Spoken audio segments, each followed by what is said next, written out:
surat An-Nisa ayat yang ke 69, 70 sampai 71.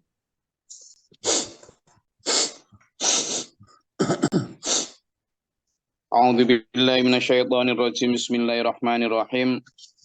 Wa may yuti'illaha war rasula fa ulaika ma'al ladzina an'ama Allahu 'alaihim. Jadi kalau kemarin kita diajarkan Allah tentang fungsi diturunkannya Rasul, hadirnya Rasul di tengah kita adalah liyuto'a, untuk ditaati, kan begitu?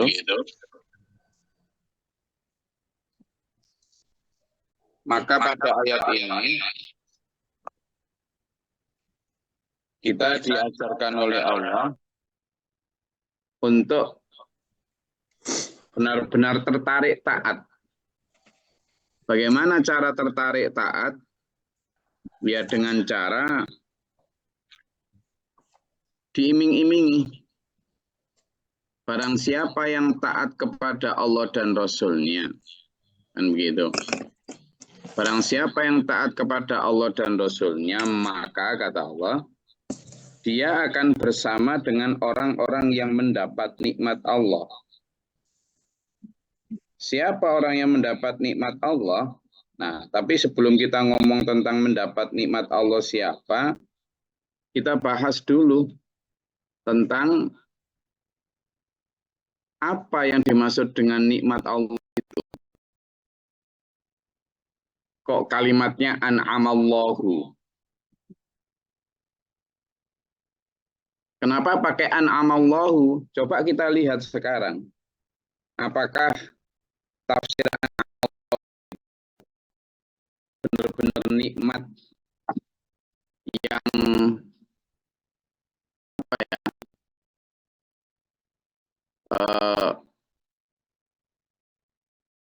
seperti kita bayangkan, muda foya-foya, tua kaya-kaya, surga, begitukah? Nah, sekarang gampang lihat aja fakta sejarahnya, sirah. Kalau kalimatnya adalah orang yang an'amallahu alaihim itu minan nabi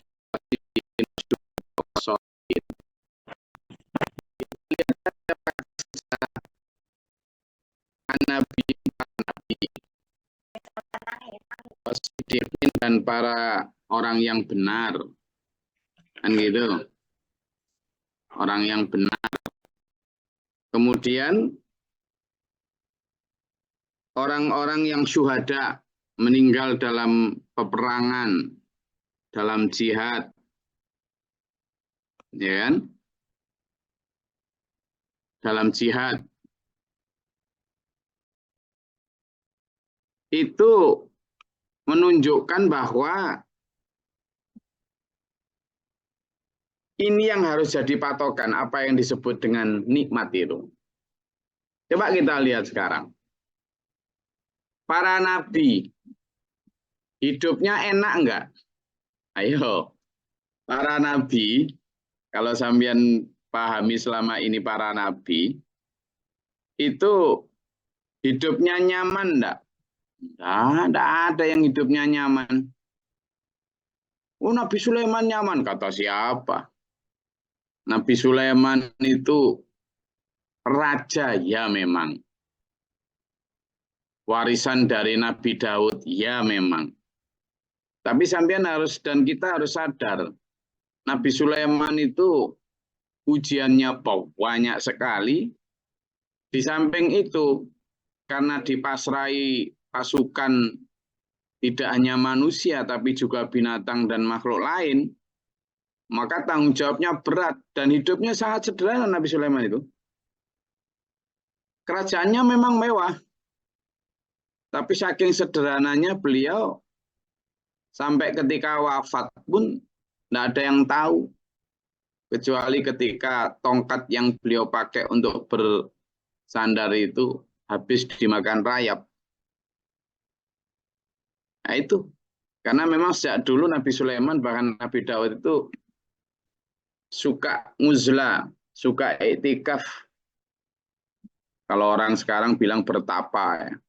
Nabi Daud pun demikian, begitu mendapatkan kerajaan setelah mangkatnya Raja Talut pun demikian. Beliau akhiri dengan apa coba? Beliau mangkat, menyerahkan kerajaannya kepada Nabi Sulaiman, dan beliau sendiri menyepi ke gunung untuk sampai akhir hayatnya beribadah di sana. Ayo coba sebutkan lagi. Nggak ada. Apalagi Nabi Ibrahim, ya, Nabi-Nabi Ulul Azm. Itu nggak ada. Nabi Ibrahim, Nabi Nuh, Nabi Nuh pertama ya, Nabi Nuh, Nabi Ibrahim, Nabi Nuh hidupnya dicaci maki, dok. Sejak sebelum buat perahu sampai setelah buat perahu. Nabi Ibrahim, coba lihat, ujian, dok. Mulai dari ketika muda dibakar hidup-hidup, lalu diusir dari keluarga, diusir dari kampung halamannya, sampai kemudian ketika berkeluarga diuji tidak punya momongan sampai ketika tua, kemudian begitu menikah lagi, alhamdulillah dikasih momongan, diperintah untuk membawa hijrah dari Palestina sampai ke Mekah. Di Mekah diuji lagi, suruh ninggalin anak istrinya di sana. Begitu beberapa tahun suruh jemput lagi, kemudian bangun Ka'bah, balik lagi. Kemudian diperintah untuk nyembelih putranya. Wah, itu Nabi Ibrahim. Kemudian Nabi Nuh juga demikian. Setelah berpuluh-puluh bahkan ratusan tahun dicaci maki, diejek sama umatnya, kemudian diperintahkan bikin perahu karena katanya akan ada banjir. Begitu perahu sudah jadi, ketika proses diolok-olok sama manusia, perahu jadi, tidak banjir-banjir, setahun tidak banjir, 10 tahun tidak banjir, 20 tahun tidak banjir, apa enggak? Ujian kesabaran. Lagi itu kok dibilang nikmat an'amallahu alaihim. Ternyata kemudian dijadikan tempat BAB orang senegeri. Sabar sampai 30 tahun, 35 tahun, enggak banjir-banjir. Orang yang sudah menghina-hina itu sudah mati. Orang yang tidak percaya-percaya bahwa akan ada banjir, tidak mati-mati, sudah mati. Kira-kira sampean kalau jadi nabi misalnya gitu, kira-kira apa enggak protes sama Allah, ya Allah, lah nyenengan kok gini, Gusti, apa enggak gitu? Kok malah bikin saya enggak dipercaya gini, apa enggak gitu? Enggak, Nabi Nuh tetap sabar. Itu an'amah, nikmat. Sampai ketika banjir, benar-benar banjir, ya kan? Diuji lagi. Apa? Anaknya tidak mau ikut. Alah, alah, alah. Sampai kemudian berdoa kepada Allah, ya Allah, dia anakku, dia keluargaku, ya Allah, katanya. Berdoa akhirnya dibentak sama Allah. Nuh, jangan kamu berdoa apa yang kamu tidak tahu tentangnya. Dia bukan keluargamu, padahal anak kandung itu. Dia bukan keluargamu. Keluargamu adalah orang-orang yang taat kepadamu, menjalankan perintahku, kata Allah. Nah itu ujian juga. Nikmat apa ditinggal anak sesat gitu. Sedih tok dah. Nabi Nuh, lalu Nabi Ibrahim juga demikian. Ujian yang tidak berhenti-berhenti. Pindah Nabi Musa. Nabi Musa apalagi. Ya, sejak kecil sudah dibuang di sungai Nil. Kemudian sampai diasuh oleh Fir'aun. Setelah kemudian dewasa, dapat wahyu Allah, akhirnya dikejar-kejar Fir'aun karena membunuh orang Mesir. Lalu sampai pergi, sampai berkelana ketemu Nabi Syu'aib, ya kan? Kemudian diambil mantu Nabi Syu'aib, itu bertahun-tahun itu. Kemudian akhirnya diperintah Allah untuk berkelana. Setelah berkelana enak, maksudnya itu yang menghindari Fir'aun. Ada perintah untuk berdakwah ke Fir'aun. Ya Allah marani gebuk toh. Artinya apa? Mencari-cari celaka. Fir'aun itu hobinya itu membunuh. Udah, akhirnya diperintah, ya Allah, saya ini tidak bisa ngomong dengan lancar ya Allah. Berikan aku teman. Akhirnya diutuslah Nabi Harun, sepupu Nabi Musa. Sampai di sana, ya benar dugaan Nabi Musa, mau dibunuh.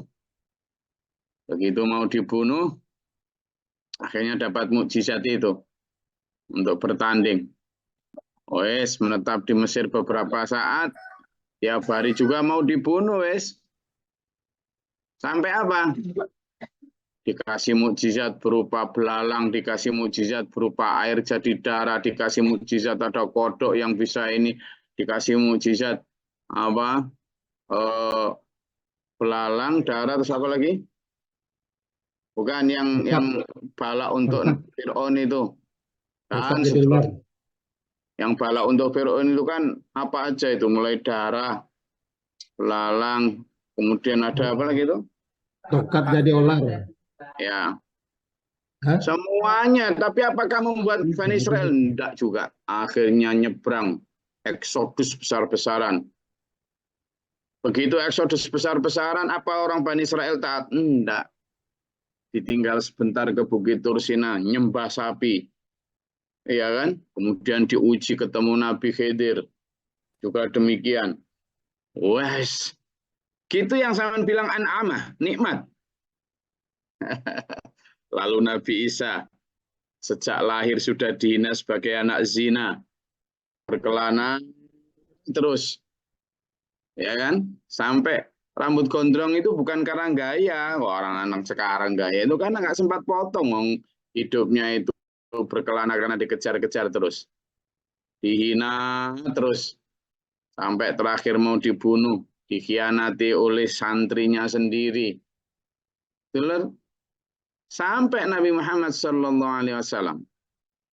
Coba, Nabi Muhammad SAW sejak kecil sudah yatim, lalu piatu, ya kan? Begitu ngenger Ibu Khadijah, sampai kemudian umur 40, mulai dah penderitaan. Isra Mi'raj yang tadi malam saya ngisi di Masjid Al-Muhajirin, itulah rekreasi yang diberikan Allah karena amul huzni, apa? Tahun kesedihan.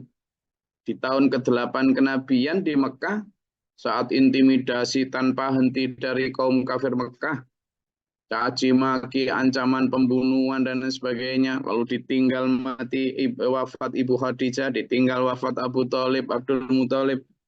Benar-benar tahun kesedihan tuh.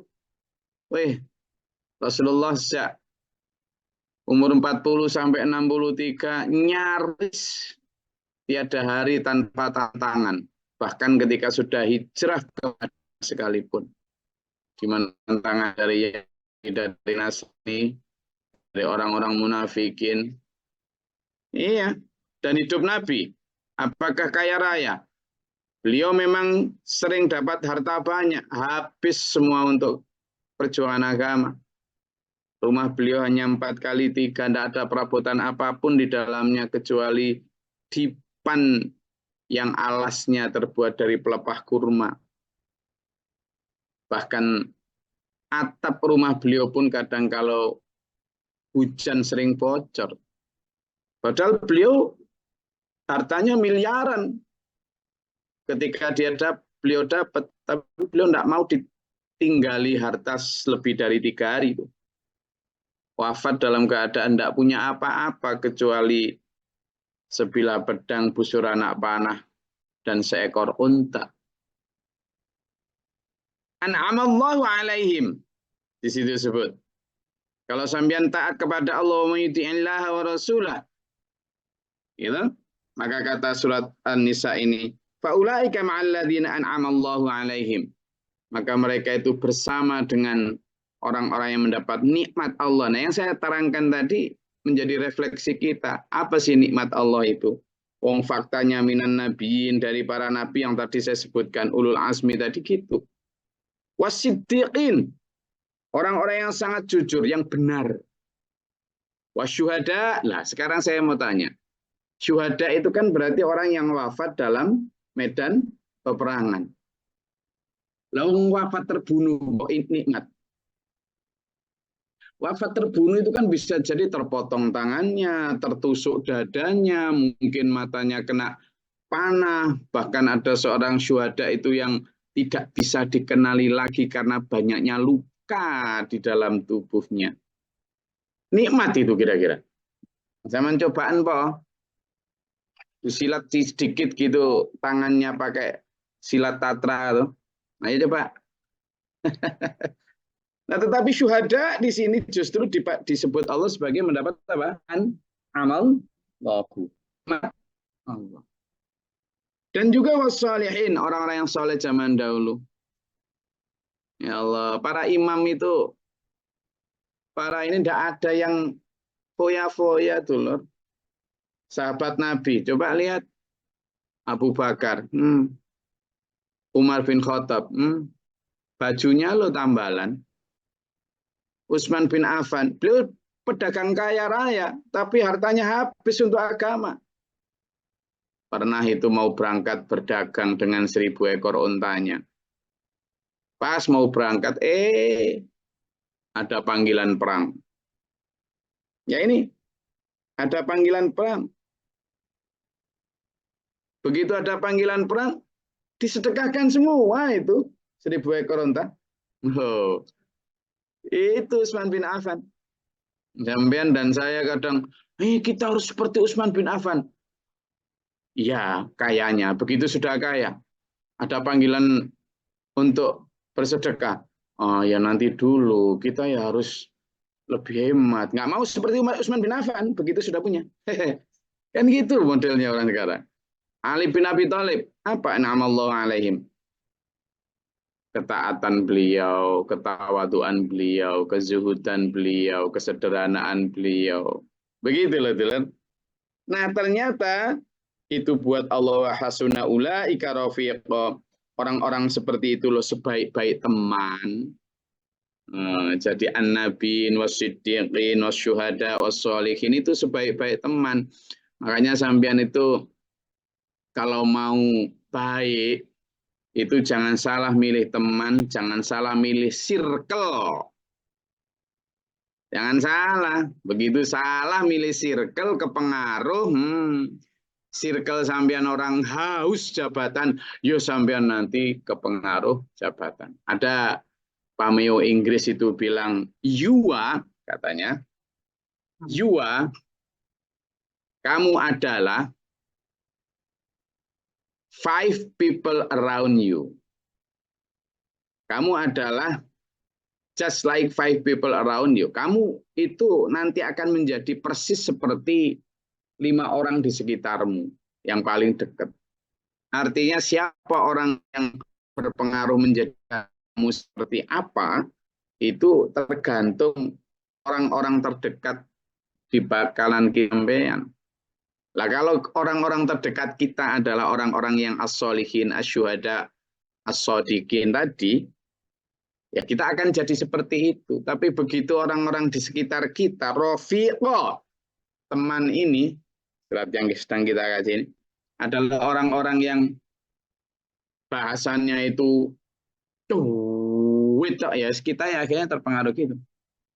Kalau bahasannya itu nomor judi, ya kita nanti terpengaruh gitu. Kalau bahasannya itu politik, kita nanti terpengaruh gitu. Gitu.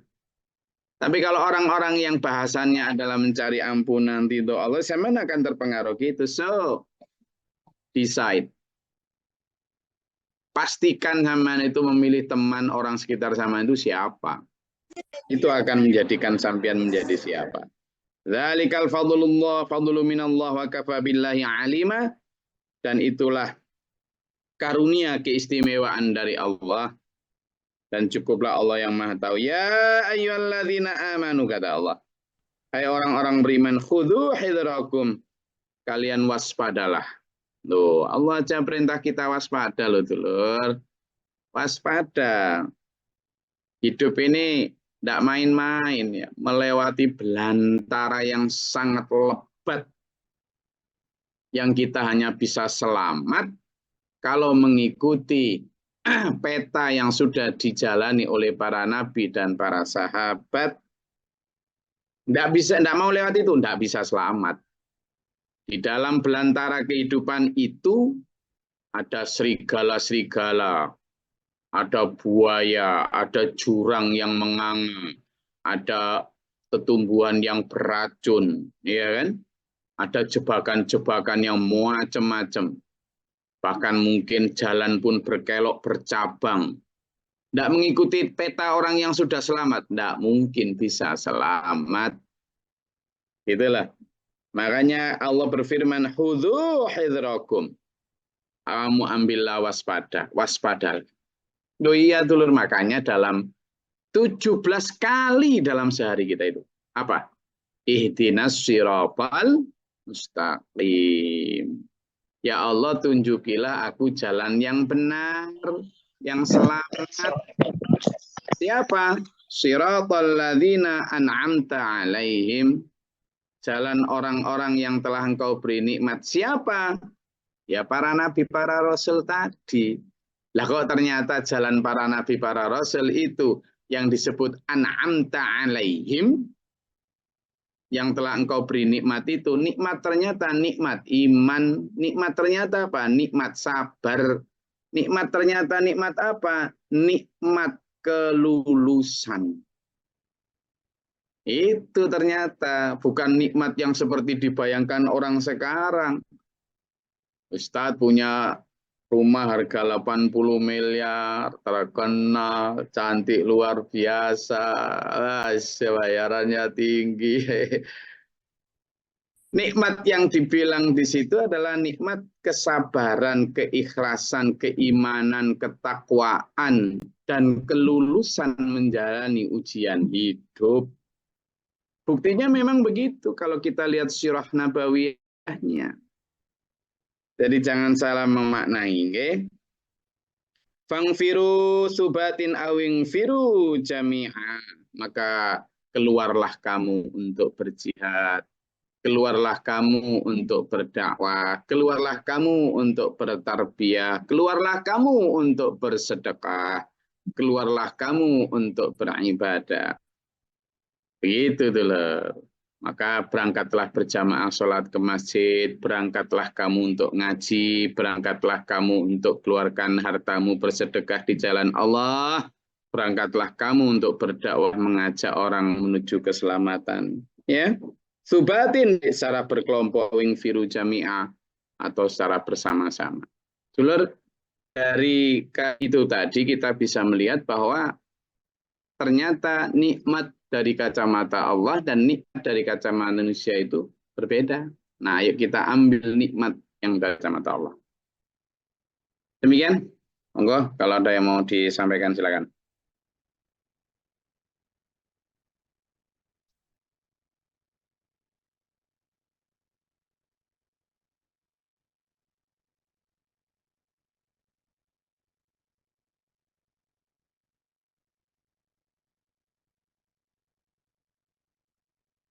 Silakan.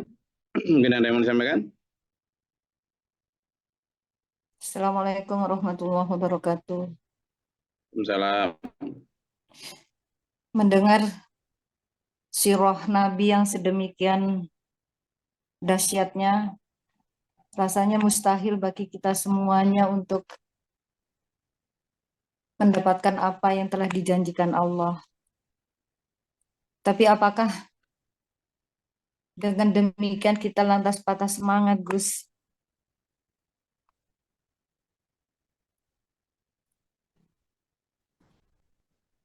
Tidak, Bu Rahma. Jadi itu tadi sebagai patokan kita. Jadi kalau misalnya konsep ideal, kita inilah minta. Kita itu kan permintaan kita sendiri ya dalam Al-Fatihah ketika yang kita baca dalam sholat itu. Ya Allah, ihdinas siratal mustaqim. Ya Allah, tunjukilah aku jalan yang selamat, yang lurus. Lalu Allah bertanya, jalannya siapa? Kita jawab tuh, siratal ladzina an'amta alaihim. Yaitu jalan orang-orang yang telah kau beri nikmat. Lalu dijawab, siapa mereka? Ternyata yang kita maksud adalah siratal anbiya'i wal mursalin. jalan orang-orang para nabi dan para utusanmu ya Allah. Ternyata kita lihat sejarahnya dalam hadis, dalam Quran, begitu. Nah, apakah kemudian kita minder dan mundur? Enggak. Hidup kita harus tetap mengikuti arahan dan patokan itu. Semaksimal mungkin kita bisa. Nah, tetapi jangan kemudian menjadikan patokan yang selain itu, meskipun kita belum mampu.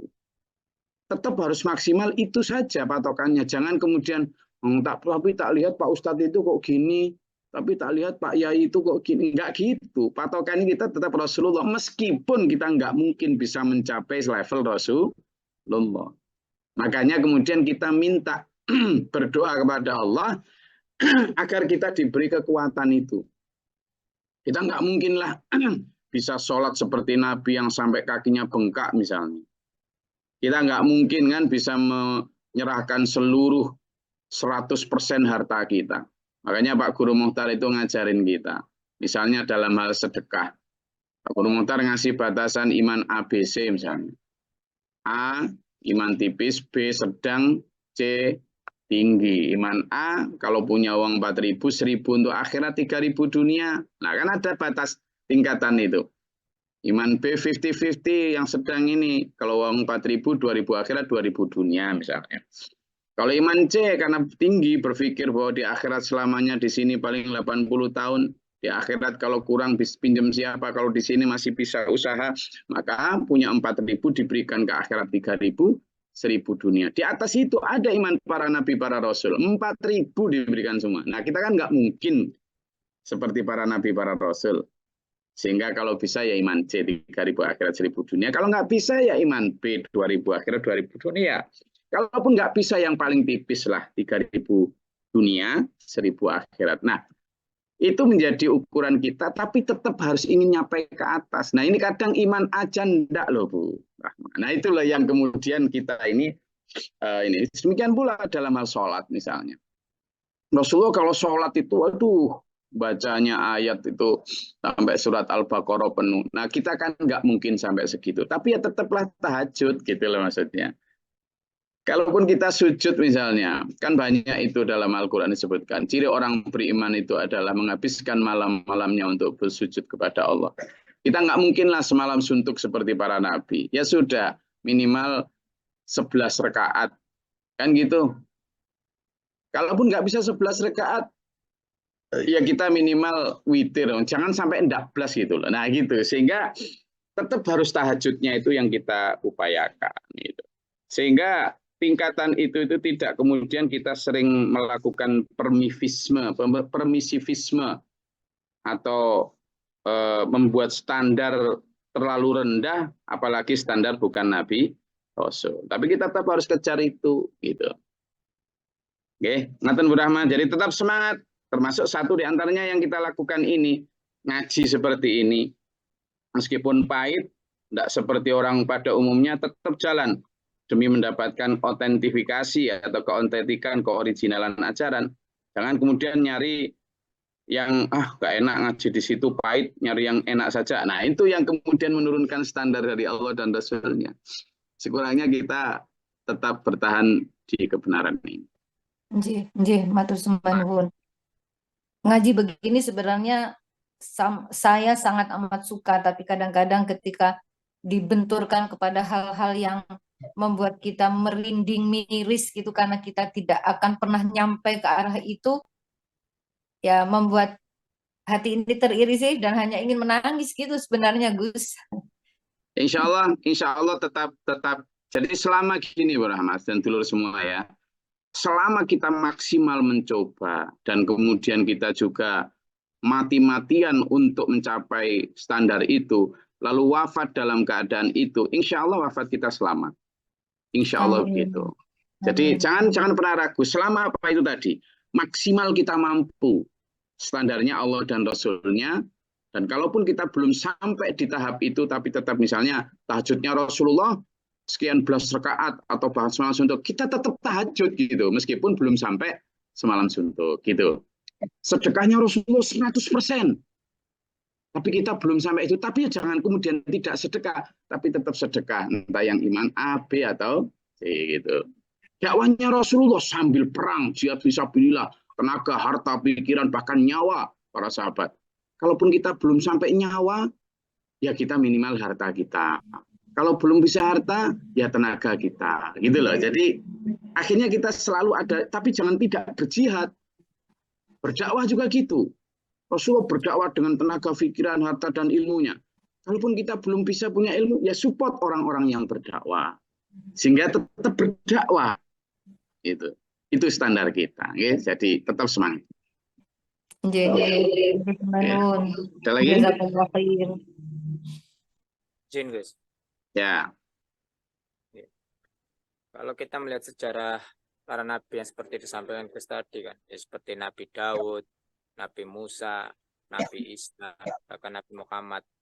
Artinya sejarah-sejarah demikian ini kan sebenarnya menjadi suri tauladan untuk umatnya. Tapi melihat kondisi apalagi saat ini itu kan seolah-olah hal-hal sejarah seperti itu dipatah terbalikkan dengan para pendakwa-pendakwa agama yang justru hidupnya glamor, ya kaya raya, memperlihatkan kekayaan, bahkan mungkin dengan ajaran-ajarannya, sehingga ada yang anak-anak turunannya terkait dengan tutup aurat, tidak melaksanakan sebagainya, sehingga kadang umat saat ini figurnya akhirnya kembali ke sana. Misalnya dong itu loh anaknya ahli tafsir, ahli ini aja ndak mengikuti aturan Tuhan, berarti kan dia ilmunya tinggi lah. Kalau kita ini ya tinggal mengikuti aja, ilmunya bapaknya ilmunya tinggi aja, anaknya seperti itu ndak ada masalah. Nah, karena akhirnya umat ini kan dibuat kebimbangan seperti itu. Ya, hidup ini pilihan, Mas Habib. Jadi nggak usah nyalahkan mereka yang memilih untuk mengikuti panutan seperti itu. Ya sudah, nggak apa-apa, monggo aja, silahkan. Saya tak milih pengikut panutan seperti ini. Nanti kan pada akhirnya kan di Allah sana, di akhirat, bagaimana hukum dan hakim yang sesungguhnya. Mana yang benar, mana yang salah, mana yang sesuai sunnah, mana yang tidak, dan sebagainya nanti di akhirat. Kita tidak bisa memaksakan mereka atau sekarang untuk kemudian semuanya sesuai dengan, ya sudah, tidak apa-apa, itu pilihan. Tidak akan bisa dipaksakan.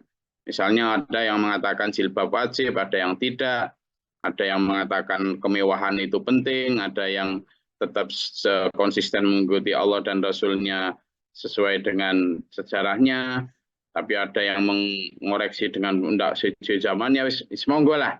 Nah, kita ini harus memilah dan memilih itu dengan cara berdoa kepada Allah, minta diberi petunjuk mana sih yang benar. Lalu kemudian kita praktekkan untuk diri kita. Lalu kita mengajak. Tapi begitu yang kita ajak tidak mau, ya sudah, kita serahkan kepada yang di sana. Kita tetap menjalin hubungan dengan baik kepada mereka. Nanti hakimnya di Allah, tapi kita tetap mengajak. Menurutku kok saya lebih cocok yang begini meskipun banyak. Tuh. Jadi itu yang harus kita camkan. Yang penting kita konsisten dan kuatkan pilihan kita. Kalaupun ada orang yang begitu, nggak usah masuk dalam pikiran kita, karena itu akan tetap ada. Nanti kalau terlalu mengganggu pikiran kita, ya kita yang jadi ilfil nanti. Ngerti ilfil tak? Gatel. Jadi itu pasti akan ada, nggak mungkin kita nggak bisa itu. Jadi sampai kapanpun, jangankan sekarang Nabi Muhammad SAW aja dibantah kok. Gitu. Jadi sudahlah, kita pokoknya fokus pada diri kita. Saya rasa itu, ada lagi?